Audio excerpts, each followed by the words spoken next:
Your Excellencies, honorable members, ladies and gentlemen, good evening. When I reflected on our journey to a new constitution,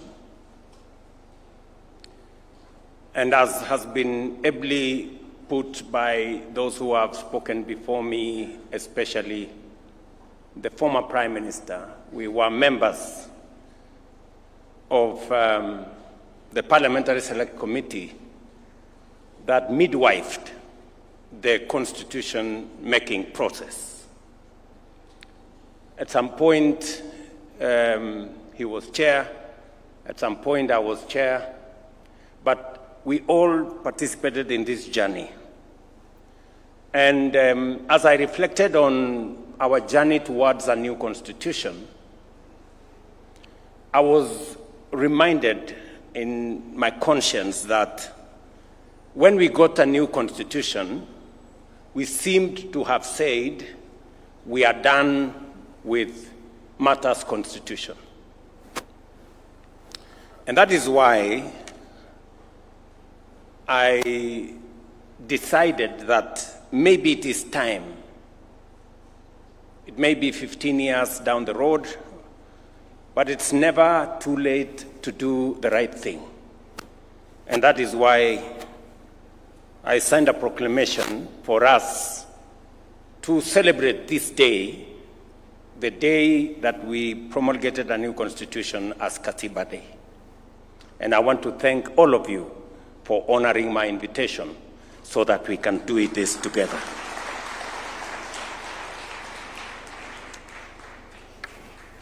As I reflected on how this should be done, I also was informed by the journey. What we discussed during the constitution-making process is that we had too many holidays. That was actually one of the problems we had, and that is why there was an attempt by the new constitution to consolidate national holidays, that there were too many.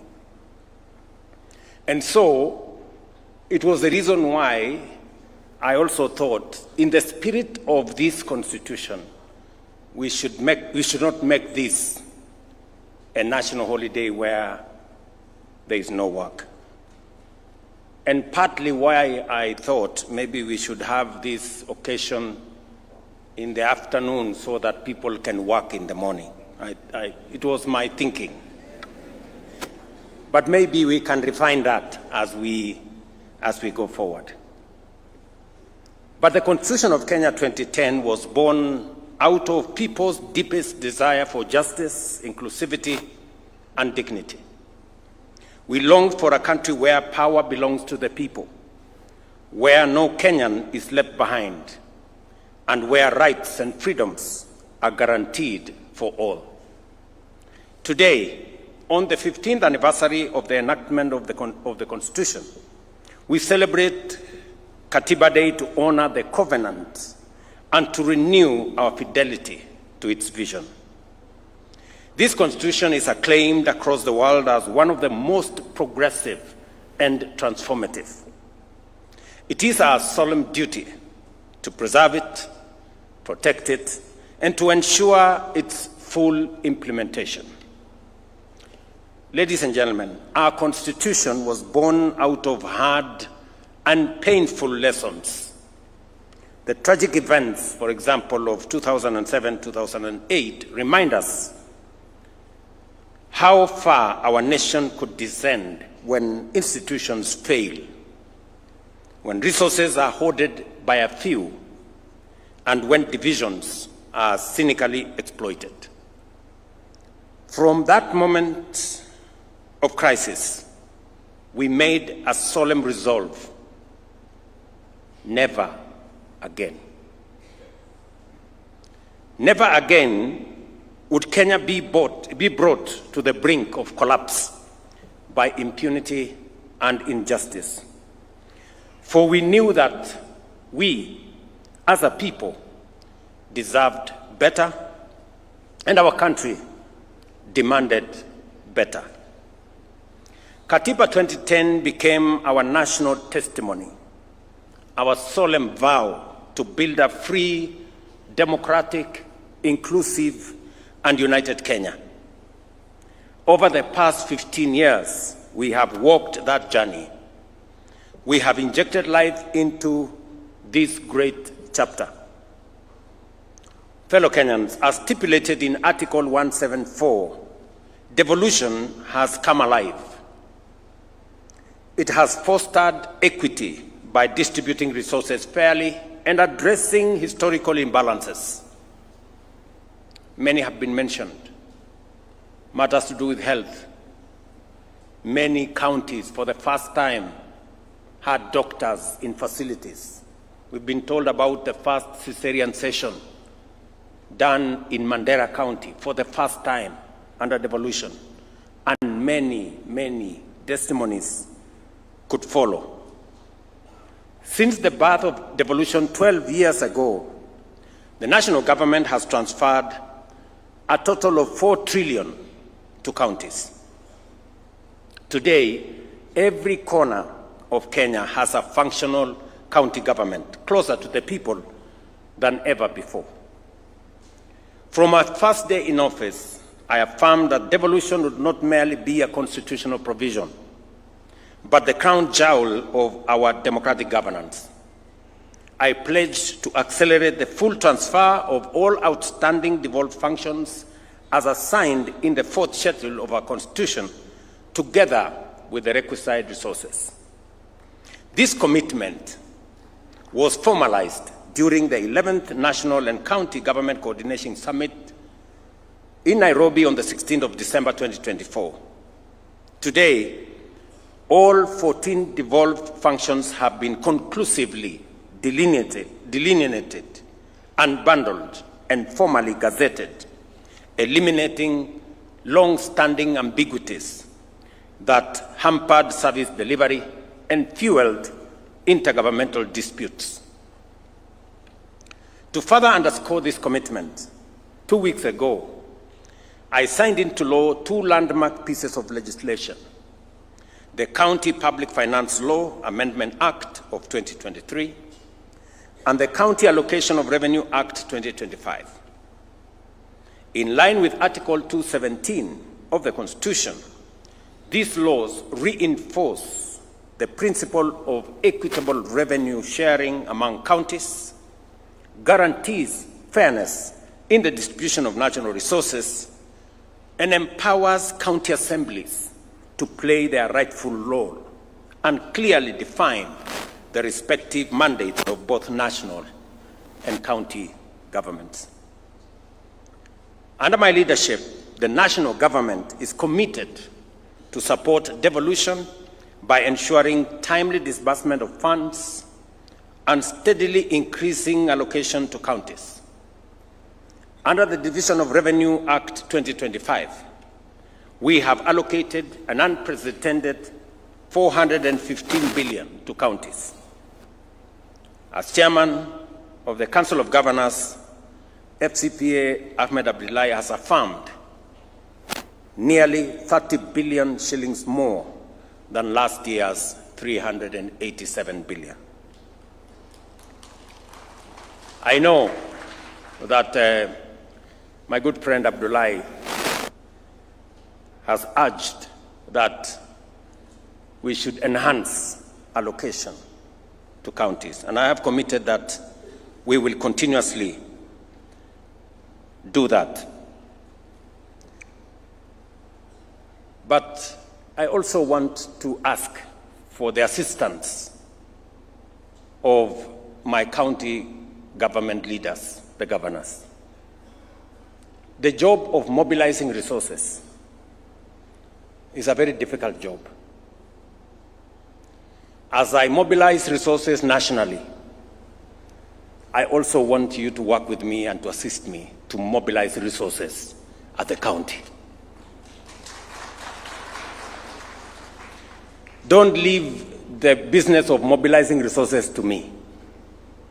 because in the process of trying to mobilize resources so that I can transfer more to the counties, I have acquired names, including Zakayo, and you know it. And I know no county governor wants to raise resources locally, although the law now exists for own source revenue. I would want to ask of you, governors, please, even as you urge me to transfer more resources because I have to mobilize, also look at the opportunity to mobilize resources locally. Even if you are called Zakayo at the county, it will not make any difference. It is still okay. Ladies and gentlemen, the Bill of Rights, enshrined in Chapter 4 of the Constitution, is the heart of our democratic order.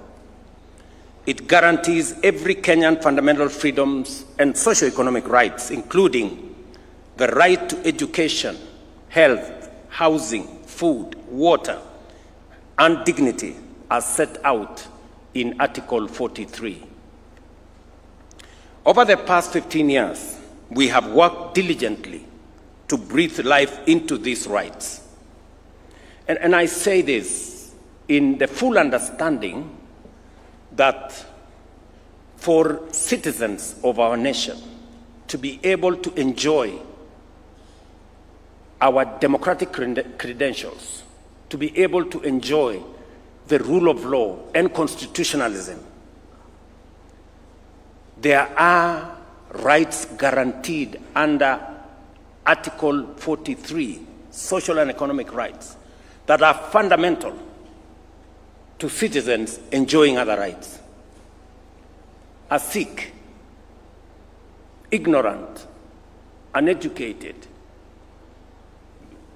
homeless, hungry citizen is very difficult to enjoy democracy, human rights, rule of law, because their status is undermined. And therefore, it becomes fundamentally important for us to make sure these social and economic rights do not continue to be a privilege for those who can afford.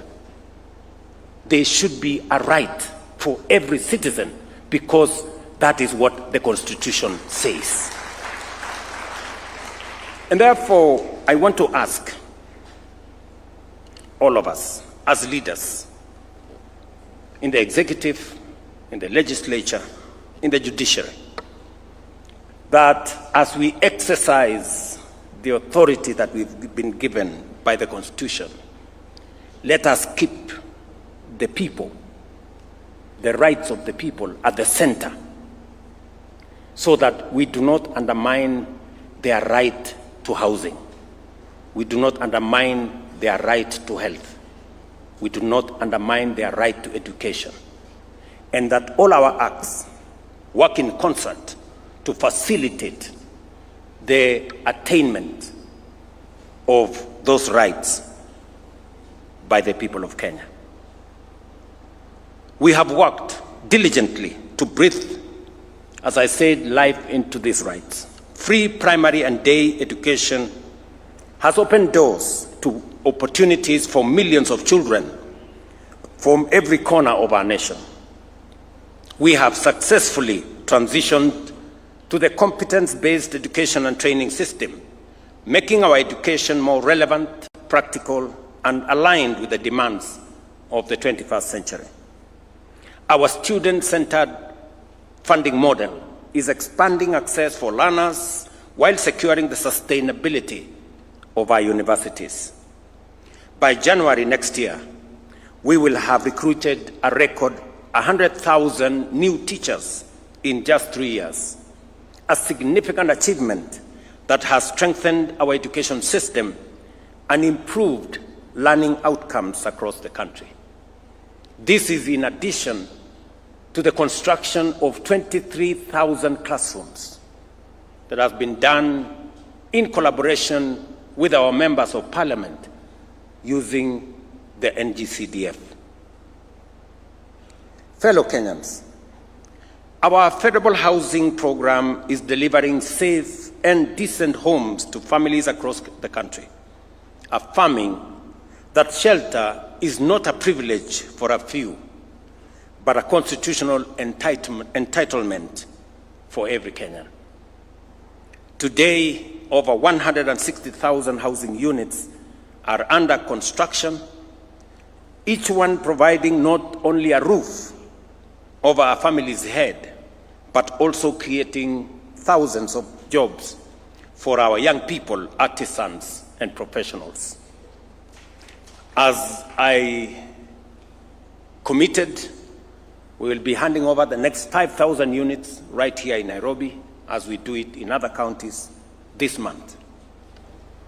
On universal health coverage, we are ensuring that illness no longer drives families into poverty, and that access to quality health care is upheld as a right of every citizen. Despite the inevitable challenges of transition, which are being systematically addressed, the progress is demonstrable and undeniable. As of today, 25.7 million Kenyans have registered with the Social Health Authority, a clear indication of confidence in this reform. Through SHA, we are delivering healthcare to millions of Kenyans in direct, practical, and impactful ways. I must commend the county governments for working in partnership for us to deliver on this commitment to the people of Kenya. Ladies and gentlemen, our independent constitution established under Chapter 15 of the Constitution are the pillars that safeguard the sovereignty of the people. The judiciary, parliament, and constitutional commissions operate independently to ensure justice is served, resources are protected, and leadership remains accountable. Yet while independent, they are also interdependent, bound together by the shared duty to uphold the Constitution and serve the public good. Parliament relies on reports from oversight agencies. The judiciary requires laws passed by Parliament, and the executive depends on checks and guidance of all institutions to deliver effectively. This balance of independence and interdependence is the genius of our constitutional design. No arm of government, no office, and no commission can claim supremacy because they are all answerable to the people. In this way, our institutions work not in competition, but in complementarity to protect democracy, entrench accountability, and advance the aspirations of every Kenyan. Fellow patriots, our national values set out in Article 10 of the Constitution are not only a key pillar of our constitutional order, but also the very foundation of our stability as a nation.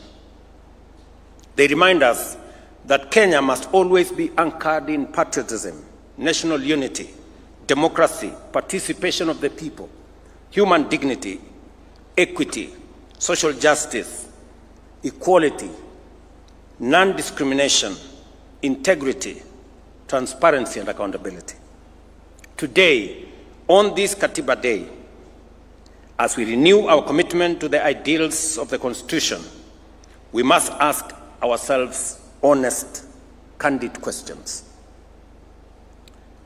Are we truly patriotic?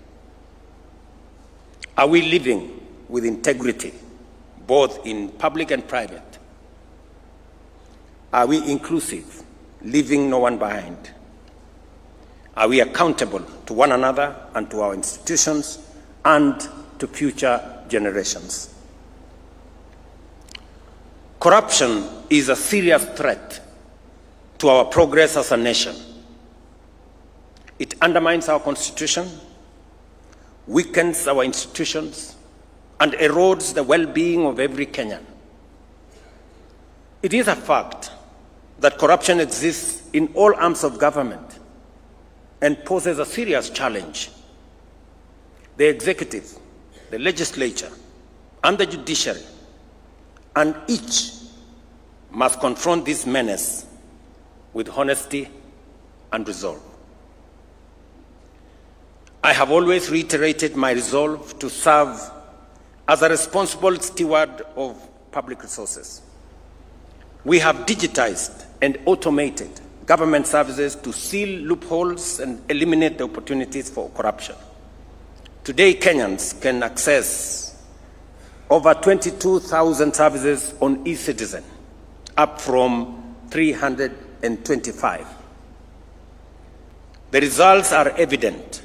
Revenue collection has risen dramatically to over 1 billion shillings every day, translating to more than 500 billion annually.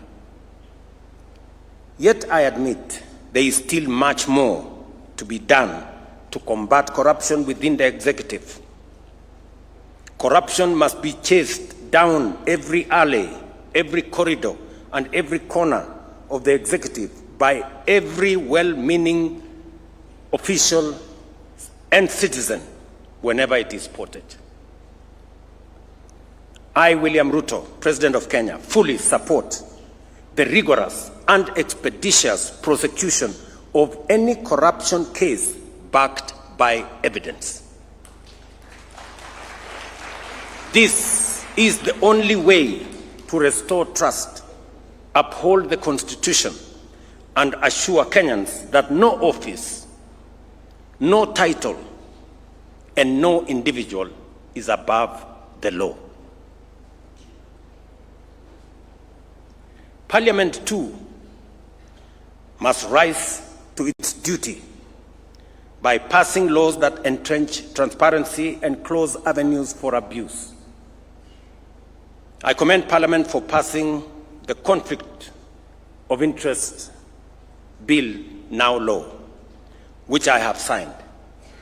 This law strengthens ethical standards and closes loopholes that allowed abuse of office. But as Parliament performs oversight and demands accountability from others, it must also remain accountable to the people of Kenya.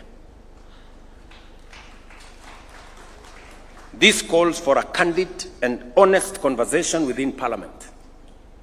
Shall members be counted among those who demand and enforce accountability, or among those who undermine the Constitution by entrenching corruption and impunity?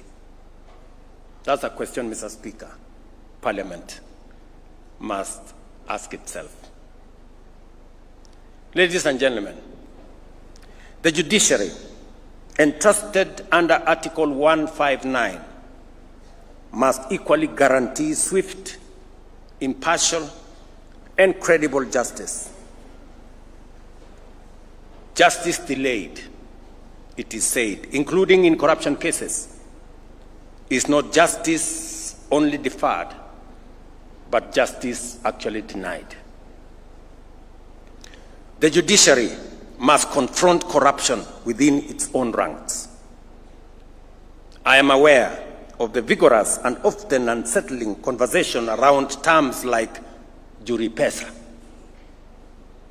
As painful as this may be, they cannot be ignored. If the institution mandated to dispense justice is perceived as corrupt, it not only erodes confidence, but undermines the very Constitution it is sworn to protect. The judiciary must rise to its highest calling to cleanse itself, uphold its independence with integrity, and prove itself the true temple of justice for all Kenyans. My administration, at the request of the judiciary, has provided resources for the hiring of additional judicial officers, especially judges. So far, in 3 years, we have appointed and I have sworn in 47 judges. Another 50 are being recruited as we talk. That will make it 97 judges in 3 years. No other administration has provided such kind of human capital to support our judiciary. It's paid for by the people of Kenya, and it's right for us, as the people of Kenya, to demand expeditious justice to those who come before our courts. In summary, fellow citizens, our national values must not remain words on paper. They must be lived, practiced, and defended every day by every institution, by every leader, and by every citizen. As President, I solemnly reaffirm my oath to uphold, protect, and defend the Constitution of the Republic of Kenya. I call upon all arms of government, the executive, parliament, and the judiciary, as well as our independent institutions and every citizen of our republic, to faithfully discharge their responsibilities in fidelity to the Constitution, knowing very well that all of us are citizens of this country. Every right we enjoy comes with obligations. And those of us who have the privilege to exercise authority, we must know that authority comes with responsibility, and responsibility is accompanied by accountability. And therefore, we must act in the context of what the Constitution allows us to do. For it is not only through our shared commitment that we can secure justice, uphold democracy, guarantee the prosperity of our nation, and truly breathe life into our Constitution, but by doing it together, united as a nation. I am very happy that, though late, we have today started the journey to celebrate Katiba Day, so that we can use this day to continue the robust conversation that Kenyans are used to. We have heard from the Right Honorable Raila Odinga the aspects that, in his view, require review. There are those who have other ideas. There are those who think that we have too many constitutional commissions. There are those who think we should change the formula on sharing of revenue. There are those who think, and we should, all of us, as we celebrate this Constitution, we must celebrate the good, reflect on what is deficient, and work together towards making our country better. With those many remarks, ladies and gentlemen, I thank you for your attention. Asante sana.